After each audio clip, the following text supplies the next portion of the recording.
born here, so I've been here my whole life. At the age of 25, Taiwan issued out something that made me legal. Taiwan's going to be my home. It is my home. It'll be my home. Has the conversation ever come up to like get a Taiwanese passport? Yes, a lot. Today's guest is somewhat of a legend here in Taiwan. Months. And I always ask, who are you and what brought you to Taiwan? I'm an Indian born in Taiwan. My parents moved here in 86, 87, the year after martial law was lifted. So pretty interesting time. A very confused third culture kid who has been making it work in a unique situation. Taiwan's a beautiful place, high standard of living, really nice people. So no matter how confused you might be with your identity, there's room to figure it out and there's room to, venture and explore. So that's that part, I guess. And then what am I doing in Taiwan? I guess, I was born here. So I've been here my whole life. I've spent 2.5, 3 years abroad for different jobs. Otherwise, this is my home, right? Born and raised. Growing up in Taiwan, literally from the day you were born, were you treated as a foreigner, or were you still like, he's Taiwanese because we grew up from like childcare together, Growing up, I went to a preschool and I was essentially the only foreigner. But at that age, 4 years old, 5 years old, no one knows the difference. Yeah. And the kids treat you like they would treat kids. They're busy trying to walk straight, not worrying about the color of your skin. We're all eating bala with meizifen together. We're all hanging out. I even proposed at the age of 5 because we had to do dress up. I saw it in a movie. Like, we're all just having a good time. Yeah. But once I got to lower school, I was at Tianmu Guoxiao, and then I was at Yusen Guoxiao. And no, it was horrible, man. Like, I got teased, I got bullied, I got beat up a few times, I threw a few punches. They didn't know anything other than American, so non-Han looking, Han Chinese looking, you're officially American. I liked saying during the very special few years we've all experienced, and I think that exposure for Taiwan has changed the Taiwanese perspective. There's a little more of a 世界观, like a little more worldly approach. So maybe there's like the room, there's the possibility that you're not American. Maybe you're Swedish. Maybe you're this, maybe you're that. But at the time, growing up, no way. What would you say is like the biggest difference for the school system? It's like growing up in Taiwan, or what was something that you would recommend? Like what is the best parts about like Taiwan school system? Unfortunately, I don't recommend Taiwanese education for foreigners off the bat. But if your intention is for your child to learn Mandarin, I highly recommend Taiwanese education system. If your intention is for them to grow up with a sense of Taiwanese culture, I also don't think the education system is the only way to do that. I think Taiwan's kind of stuck. At least when I was going to school, a lot of the educational programs, maybe they'll have Chinese content and it'll omit Taiwanese content. And that's a battle that's been on for a long time, right? Who has control of the education here? So there's going to be a mix.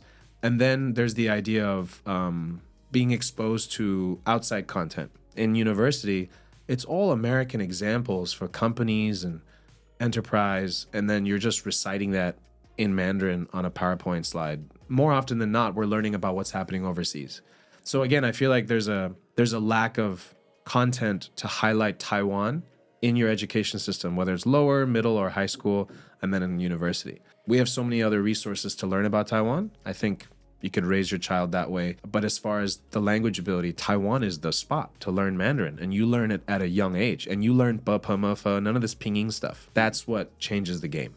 So it's a mixed bag. Like, what's your intention? Do you want them to have a well-rounded education? Well, then that's kind of on you. And then I don't think that local public school is the way to go. But it worked out for me. It's kind of working out for me, hopefully. It's worked out for a lot of my close friends. And we found our way. But I don't think I'll send my kids to a Taiwanese education school, like local elementary here. But I do want them to learn Mandarin. So I'll have to find that balance, right? Like, Did you go through like the whole system with like bushi bans and all that? My parents thankfully did not make me do bushi bans. So I got time with my family. I got time with friends. I got time to figure stuff out. My mom very much was like a very few rules type parenting, which I got upset at her about because I was like, I have no discipline. I have to figure out everything myself.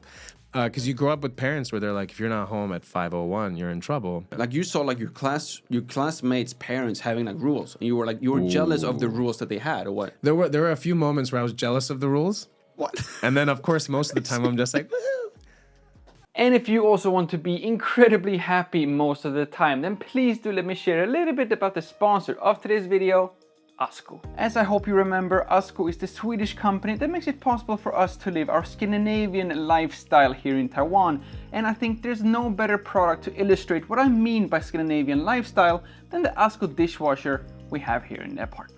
Not only does it follow the minimalistic design and blends into the rest of the kitchen, it's also created using only premium materials such as steel for all major parts within the machine, including these loading racks, which means that you can load up to 26 kilos of dishes at the same time. And since this machine uses high temperature water for a long time, using stainless steel instead of some other materials, for example plastic, makes this machine first of all last longer, while at the same time also being more kind to the environment. This machine also lets you wash your dishes in 7 different ways, so it's totally customizable if you sometimes need a quicker or maybe quieter wash, depending on your own schedule. But regardless of the program, every wash will feature ASKO's turbo drying technology, which not only makes the dishes dry, it also prevents humid air and condensation from escaping back into your apartment after the cycle is finished. So there you have it, our secret to living a Scandinavian life here in the middle of Taipei. If you have any questions or want some more information, please do not hesitate to click the link down in the description. Head over to ASKO's website where you will find even more information about this machine, but do trust me when I say that once you have invested in a dishwasher like this, your life will never be the same ever again, because it will make all your dishes spot free with literally 0 effort from your side, which will give you more time and energy to do the things you really care about, which again is all what the Scandinavian lifestyle is all about. For example, what I really care about right now is to head back and continue with the rest of this video. Has the conversation ever come up to like get a Taiwanese passport? Yes, a lot. I would need to do a year of service, and I'm not in a position to do that financially. It's just not. Like, I'm taking care of my parents to the best of my ability, and I'm taking care of my ambitions and my needs. It was around 25 where a new law was passed for me to have 土生土长, like it's a 签证. It's under the sons and daughter work permit, whatever. At the age of 25, Taiwan issued out something that made me legal to work, to live indefinitely. And now I can convert that to an APRC. So if I can work and live in this country, it took a long time, way too long, but now I have it. You know, holding onto my Indian passport just means that I can explore India, and I'd like to learn what that means. But Taiwan's gonna be my home. It is my home. It'll be my home. So you're saying like before the age of 25, you were not allowed to work?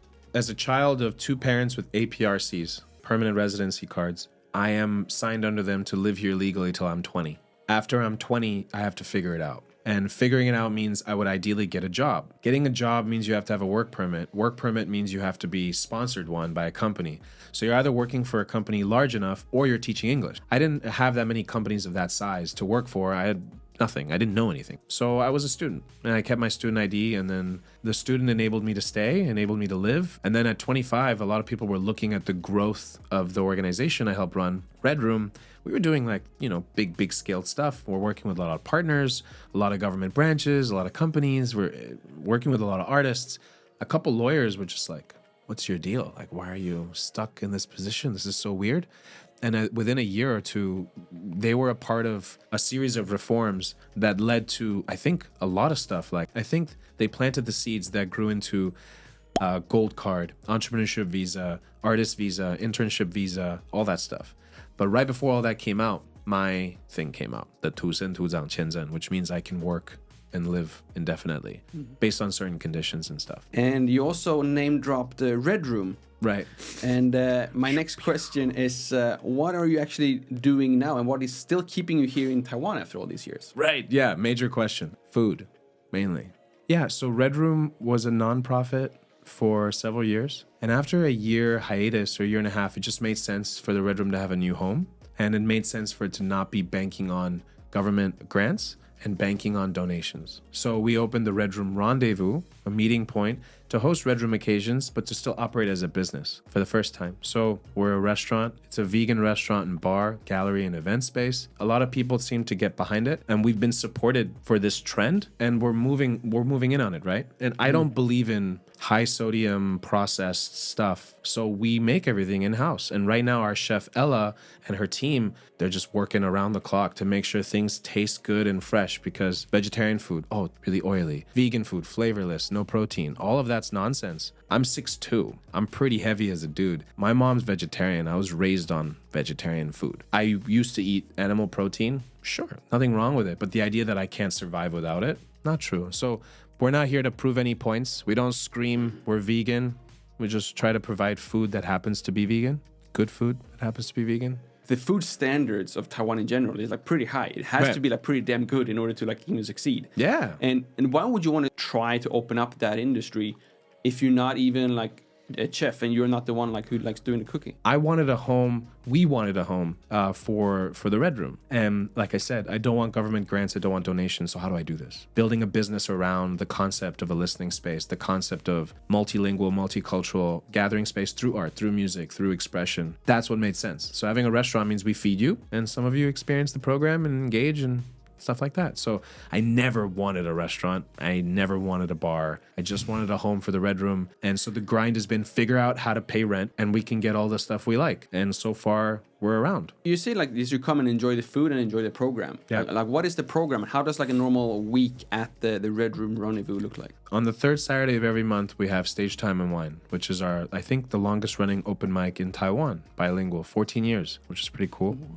Yeah, and it's a lot of people put that together, right? It's not a show, it's what you bring to it. So everyone in the room, whether you go on stage or not, you're contributing to that moment. So every event's really different. So third Saturday of every month, that's happening. Then every Friday, we have different performances from local bands. So that's really cool too. Live Fridays is something I wanted. I wanted a routine. I wanted people to just be like, oh, that space has live music. Let's look up who's playing. Rather than, oh, I'm going to this spot because that band's playing, right? Because that sense of routine is really important. People have lives. People have stuff going on. Our space is not the only space in town, and it's not that special. It only becomes special in your mind and your eyes through your experiences. So I'm just going to make sure there's a band every Friday. And then we're working with the Swedish Chamber, we're working with the French groups, we're working with a lot of different groups to just provide a home. It's all a mixed bag. We're just here to provide a space, have some fun, and make sure the quality of what we offer is good. And that's what we're grinding off of, right? Like we're just working on good drinks, good food, good space. And I myself am a big handpan enthusiast. Like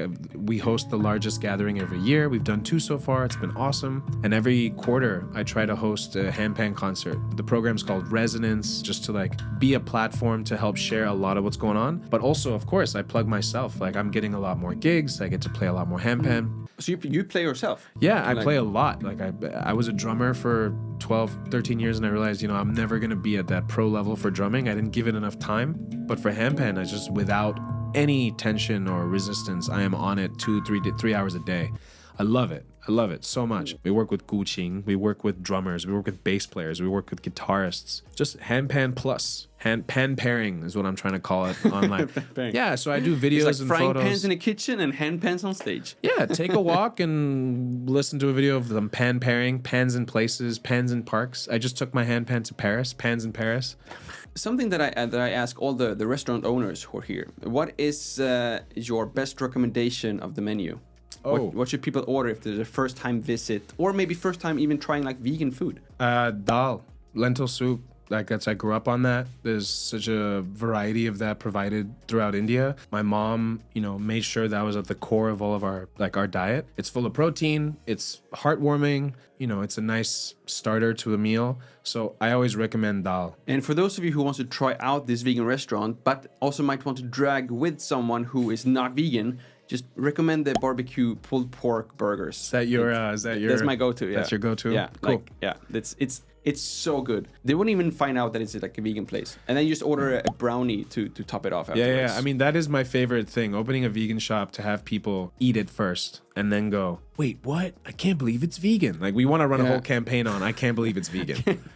The whole idea is it's just food without meat rather than vegan food. Again, we don't have to be your every meal. Once a week, twice a week. Cool. In addition to all these like musicians and performances, can people just like rent your space too for like whatever kind of event? And like how does that work? Yeah. People can rent the space. We like to feed people, right? So we mostly just go like 消费低消 kind of approach. Like if you want enough food for the occasion. So we're lucky we have some groups coming in, you know, big drinkers, big eaters. It's like, oh, we'll take both floors, 80 people, just do your thing, feed us, and then we'll have a good time. So I think it's great. Like we just want to be a space available and food brings a smile to your face. The right drink brings a smile to your face. The right Wiz or Philips lighting brings a smile to your face.